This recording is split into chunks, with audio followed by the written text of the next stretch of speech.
With the high-stakes trade talks between the U.S. and China hanging in limbo, President Trump's economic advisor says the two leaders will likely meet next month to further discuss the issue one-on-one. However, in an interview on an American TV network on Sunday, Larry Kudlow also contradicted his boss's claim that China will pay for the tariffs, instead saying U.S. consumers will end up footing at least part of the bill. Seung-jae reports. In an interview with Fox News Sunday, 2 days after U.S. China trade talks ended in Washington with no breakthrough, U.S. National Economic Council Director Larry Kudlow said President Trump and Chinese President Xi Jinping are likely to meet during a G20 summit in Japan at the end of June to further discuss trade. We want to be as sure as we can be. We don't think the Chinese have come far enough. We'll wait and see. The talks will continue, and I will say this, there's a G20 meeting in Japan toward the end of June next month.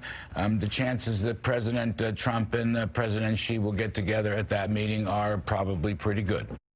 When asked whether he believes China will retaliate, Kudlow says it's likely Beijing's counteractions will become clear soon.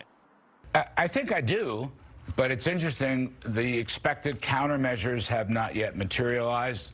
We may know more today or even this evening or tomorrow. Yeah, I reckon they will. We'll see what they come up with. So far, we haven't heard on that basis.